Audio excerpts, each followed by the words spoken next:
Okay, let's talk about the rape scene. Kasi napaka-sensitibo. I saw it. Yes. Did you choreograph it? Did you talk about it?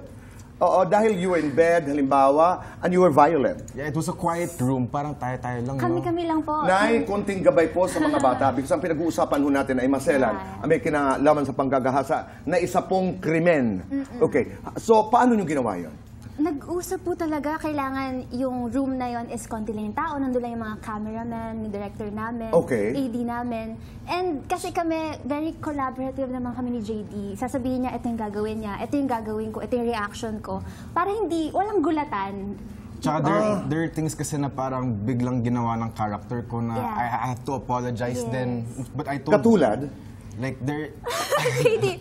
parang there are things na dapat bigla akong ginawa kasi yun yung na-feel ng character ko eh. Nagawa na parang may nasagi, may nahawakan, May hindi naman dapat may hawakan. natamaan, or like na-hurt ko minsan na aksidente ko natamaan si Zonya actually. Saan? I slapped her accidentally. Okay. Yeah, with the real slap. Wala yun doon sa usapan. Wala talaga sa usapan yun, di ba? Pero alam mo, nakaganyan ka na. Nakaganyan ka na natin eh. You were always, di ba?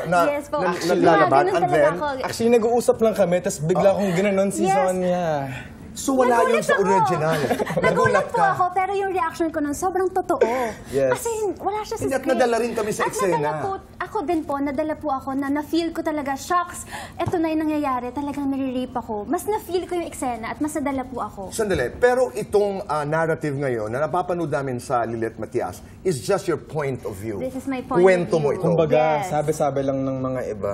Eto lang So yung hindi namin nakikita pa yung buo. Hindi pa po. Hindi ko malilimutan yung kinaumagahan, umalis ka, tumakbo ka sa dagat. That's a nice scene. Thank That you. was a nice scene. Congratulations. So, pero nakita din namin yung confusion ni Lilet, di ba? Yes. Okay, sige. Iwanan natin yan.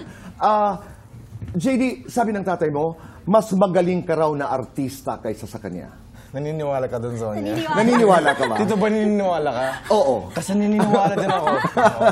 Hindi po, actually, I don't really believe na I'm better than him. Kumbaga, baka sa age ni Papa, baka ka-level ko na siya. But now, he's a really seasoned actor. You know, he really shows his hosting skills in lahat. Pero saan ka mas magaling sa papa mo? Siguro po sa dancing. Okay. Makikita sa natin singing. mamaya yan. Sa singing. Oh my Makikita gosh. natin. Zonya, ang dami mong inikot. You know, you send us a message that you want this so badly. Yes. You want it so badly. Dumaan ka ng PBB, Apo. Star Magic, ngayon Sparkle, and you've been doing a lot of good materials dito sa GMA7.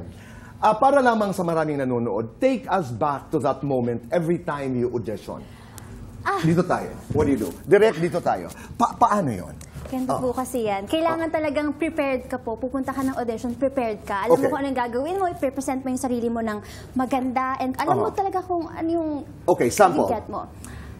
Hi, I'm Zonya Mejia and I'm auditioning for Lilet Matias, Attorney at Law. And mag-i-eksena po tayo. Okay. Okay. Tapos, ang nangyari... Anong eksena, halimbawa? Ang nangyari po kasi noon, yung audition ko po is, yung na-rape na po ako. And sasabihin ko sa mom ko na, na-rape ako. Go. Ma, na-rape ako. Na-rape ako ni Ino. Na-rape ako ni Ino!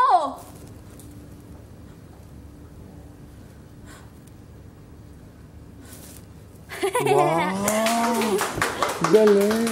Talagang dapat ibinibigay mo, no? Pa! Hindi po totoo ang sinasabi niya. Sinabi niya. Nag-i-invento lamang siya ng kwento. Sabi,